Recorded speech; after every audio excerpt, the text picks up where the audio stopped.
નમસ્કાર મિત્રો, આપણી આ યુટ્યુબ ચેનલમાં આપ સર્વે દર્શક મિત્રોનું હાર્દિક સ્વાગત છે. મિત્રો, આજનો આ કાર્યક્રમ યુટ્યુબનો કાર્યક્રમ એટલે ઘણી વખત ખેડૂતોના જે પ્રશ્નો છે એનો આ કાર્યક્રમ સાથે ચર્ચા કરવા માટે હું મનીષ બલદાણિયા કૃષિ વૈજ્ઞાનિક તરીકે કૃષિ વિજ્ઞાન કેન્દ્ર કોડીનાર ગીર સોમનાથ ખાતે ફરજ બજાવું છું. આજનો વિષય છે કે મગફળીનું ઉત્પાદન કઈ રીતના ગણી શકાય. ઘણા બધાના ફોન આવે, સાહેબ કે મારે એટલા ડોડવા છે, આ રીતના છે, તો મગફળીનું કેટલું ઉત્પાદન થાય. તો આપણે એનું રફલી એસ્ટિમેટ કાઢી શકીએ, કેટલું ઉત્પાદન થશે, એમાં ઉતારો કેટલો આવશે.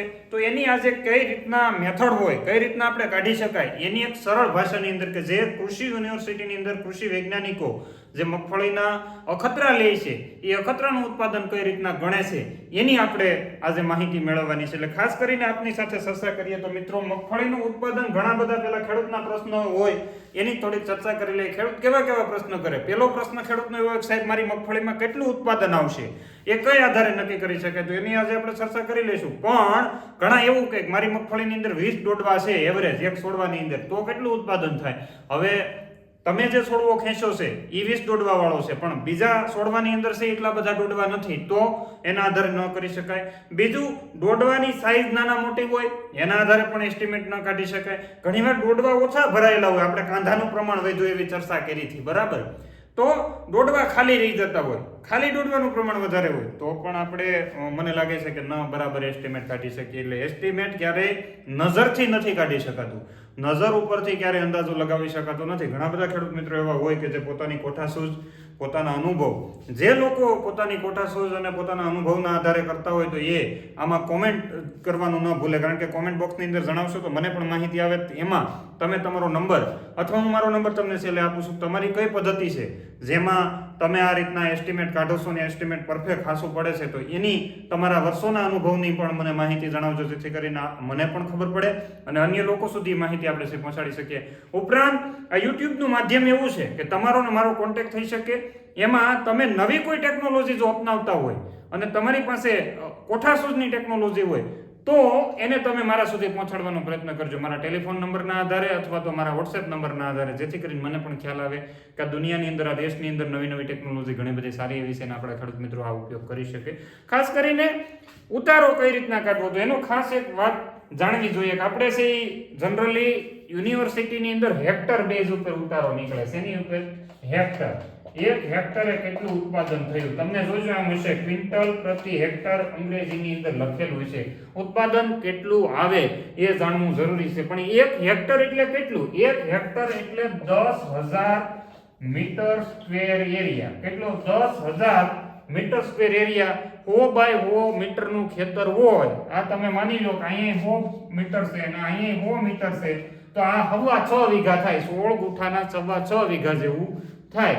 પણ આજ આપણે ચર્ચા કરવી છે 16 ગુઠાના વીઘામાં કેટલું થાય. એટલે 16 ગુઠાના વીઘામાં તમે જોવો તો એક ગુઠ્ઠો એટલે 100 સ્ક્વેર મીટર થાય. મતલબ એની અંદર જોઈએ તો ટોટલ એક ગુઠાની અંદર 100 સ્ક્વેર મીટર અને એક વીઘાની અંદર એસ્ટિમેટેડ 1600 મીટર સ્ક્વેર વિસ્તાર આવે છે. એક વીઘાની અંદર કેટલો? 1600 મીટર સ્ક્વેર એરિયા આવે છે. એટલે ખાસ તમારે ધ્યાને રાખવાનું છે કે તો હવે ઉત્પાદન એક વીઘાનું તમને કહી દીધું, તો એના આધારે કઈ રીતના કરી શકાય એની આપણે ટૂંકી ચર્ચા કરીએ. તો મિત્રો, સૌ પ્રથમ પહેલા તમારે આવું તમારું આ જે ખેતર છે, ભાંગા તાંગુ હોય, સીધું હોય, ચોરસ હોય, ગમે એ પ્રકારનું ખેતર હોય, ખેતરના સારી શેડા હિરખા પાકતા નથી, આપણને ખબર છે. તમે ને હું બધા જાણીએ છીએ. ઘણાને એવું હોય કે ભાઈ અકબંધ ખેતર હોય ને સારે શેડા હેરખા પાકતા હોય, છતાં પણ આપણે ખેતરની અંદર જ્યારે અખતરો લેવા જઈએ ત્યારે 1 મીટર સ્ક્વેર એરિયાની અંદરથી આપણે માંડવી ઉપાડવાની છે. એ માંડવી ઉપાડી એના ડોડવા તોડી અને એનો વજન કરવાનો છે. આના આધારે આપણે વજનના આધારે નજરથી ક્યારે એસ્ટિમેટ નહીં આવે. ઉત્પાદન કેટલું થાય એની ગણતરી કરવી હોય તો એ વજનના આધારે કરી શકાય. તમે ઓળા ખેવા માટે માંડવી ખેંચવાના હોય તો તમારે એક માપ લઈ લેવાનું છે. કેટલું માપ? તો કે ભાઈ 1 મીટર લંબાઈ લેવાની છે. કેટલી લંબાઈ લેવાની છે? 1 મીટર લંબાઈ લેવાની છે. 1 મીટર તમારે પહોળાઈ લેવાની છે. હવે પહોળાઈની અંદર તમે કહો કે સાહેબ મેં તો સાહ વેવા હતા. હવે જેને 18ની જાળીએ વાવેતર કરેલું છે ને એને 3 સાહ આવશે. જેને 20 ની જાળીએ વાવેતર કરેલું છે એને પણ એસ્ટિમેટેડ 3 સાહ આવશે, જેને 24 ની જાળીએ વાવેતર કરેલું છે એને છે ઈ 2 સાહ આવે. હવે ઈ જાળીના આધારે ગણવાનું છે, એટલે ખાસ તમારે ધ્યાન રાખવાનું છે 18 ની જાળીએ 3, 20 ની જાળીએ 3, 24 ની જાળીએ 2 સાહ. આવું રફલી એસ્ટિમેટ છે.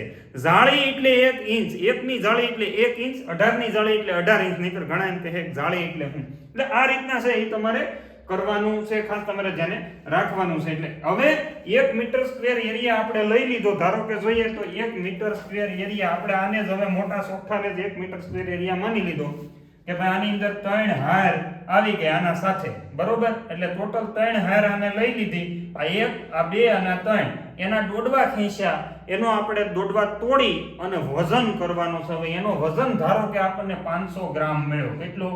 500 ગ્રામ વજન મળ્યો. 500 ગ્રામ વજન કેટલામાંથી મળ્યો? તો કે ભાઈ 1 મીટર સ્ક્વેર એરિયામાંથી ધારો કે આપણને 500 ગ્રામ વજન મળી ગયો છે. 100% સમજી લીધું. હવે 1 મીટર સ્ક્વેરે 500 ગ્રામ, બરાબર.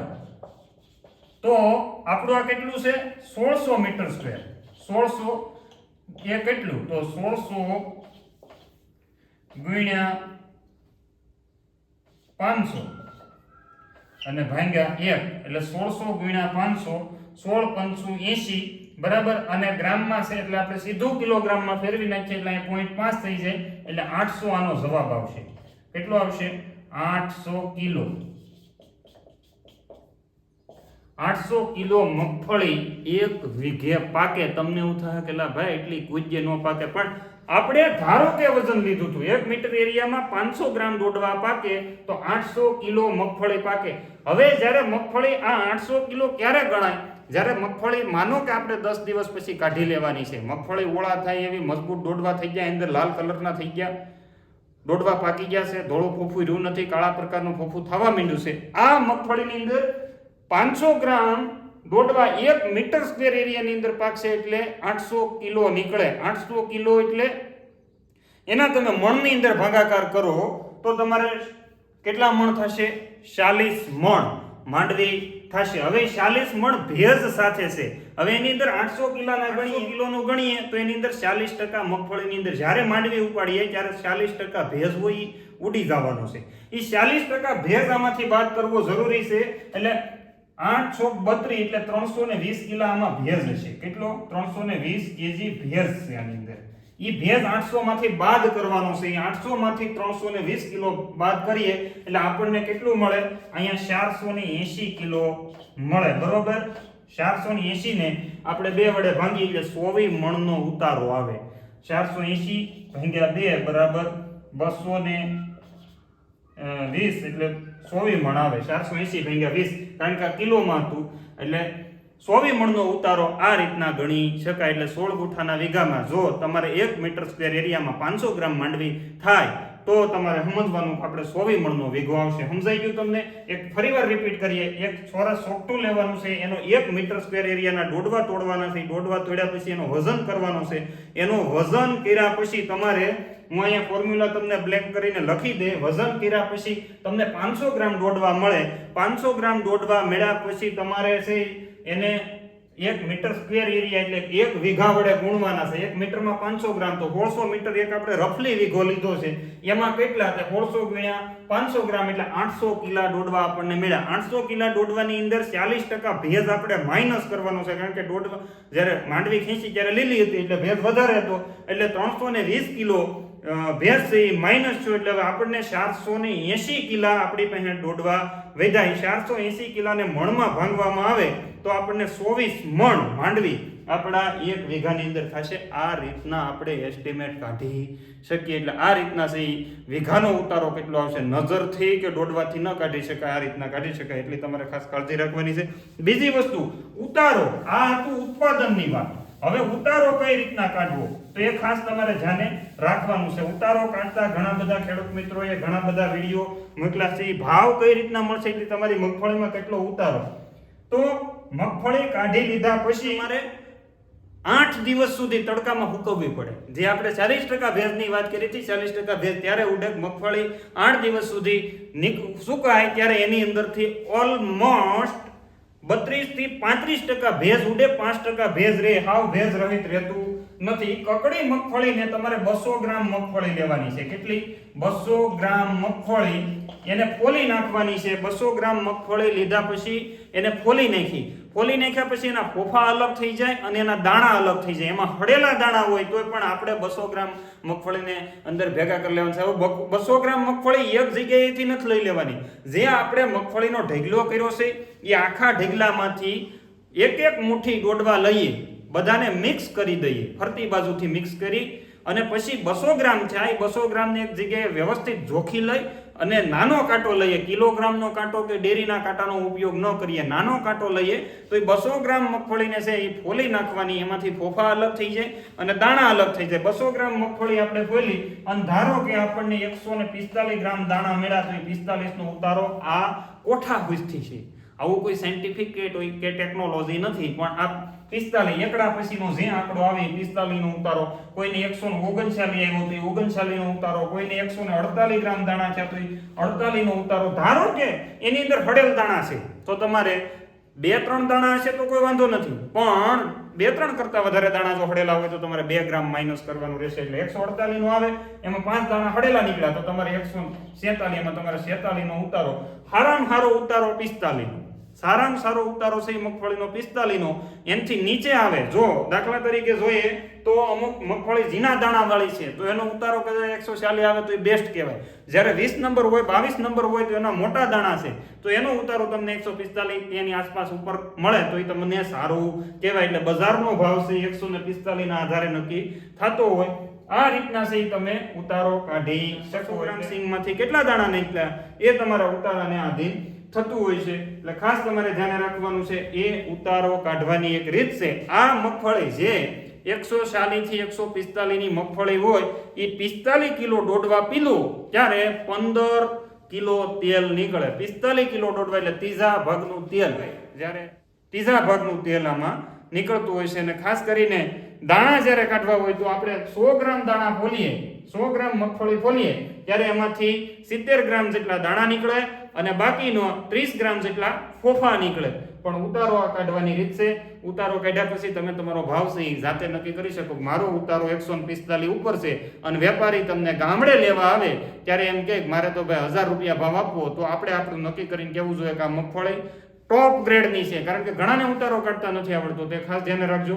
બીજી વાર વેપારી જ્યારે લેવા આવે ત્યારે મોઢામાં ડોડવા નાખે એટલે કે કેટલો ભેજ છે એ ગણવા માટે. એટલે ભેજ પણ વ્યવસ્થિત સુકાઈ ગયેલો હોય તો તમે લાંબા સમય માટે સંગ્રહ કરી શકશો અને છે ભાવ પણ સારો લઈ શકશો. એટલે આ રીતના તમને મગફળી છે એ ખાસ કરીને વેચાણ કરવાનું હોય. જો એમાં કાંધું મિક્સ કરી દીધું હોય તો ઉતારો ઘણો બધો ઘટી જાય તો ભાવ પણ ઘણો બધો ઘટી જાય. એટલે કાંધું મિક્સ કરવું નહીં. આટલી માહિતી તમારા સુધી પહોંચાડવાની હતી. સાથે સાથે જે ખેડૂત મિત્રોને અત્યારે મગફળી ખેતરની અંદર ઊભી છે જેમાં જીવાત, સુસિયા જીવાત કે પછી ઈયળ કોઈ પણ જીવાત હોય તો એના નિયંત્રણ સત્તા ઉપરથી ભૂંડ અને રોજનો પ્રશ્ન હોય તો એવા મિત્રોએ લીંબોળીનું તેલ, ઝેર નહીં. હવે કારણ કે આપણી મગફળી હમણાં કાઢી લેવાની છે એટલે ઝેર નાખતા નહીં.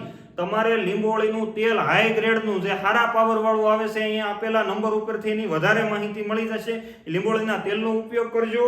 અને મગફળીનો પાલો ખૂબ સારો છો હોય તો વાંધો નથી, પણ પાલો ઓછો છો હોય ને પશુપાલન સારું એવું હોય તો હવે આપણે શિયાળાની અંદર કાળી જુવારનું વાવેતર કરવાનું ભૂલતા નહીં. વીઘે માત્ર 5 કિલો કાળી જુવારનું બિયારણ વાવવાથી ખૂબ સારામાં સારો થાય. જેને 2-3 પશુ હોય તો એ 2 કિલો જુવાર વાવે એટલે જબરજસ્ત. એના માટે 8, 10, 15 જેટલા તમે લઈ શકો એટલા વાઢ આવે છે. તો આવી વાઢની જુવારની માહિતી માટે પણ અહીંયા આપેલા નંબર ઉપર સંપર્ક કરજો. બીજું, તમારી પાસે કોઈ કોઠા સૂઝવાળી ટેકનોલોજી હોય તો મારો જે ટેલિફોન નંબર જેમાં તમારે ફોન કરવાનો સમય સવારે 9 વાગ્યાથી બપોરે 12 વાગ્યા સુધી ને બપોર પછી 2 વાગ્યાથી લઈ અને સાંજના 6 વાગ્યા સુધી જે નોંધી લ્યો 70 47 00 52 34 આ નંબર ઉપર તમે અવશ્ય તમારી જે કંઈ નવી ટેકનોલોજી છે એમને મોકલી શકો છો. આટલી માહિતી આપીને વિરમીએ છીએ. અસ્તુ, આભાર. જય હિન્દ. ભારત માતા કી જય.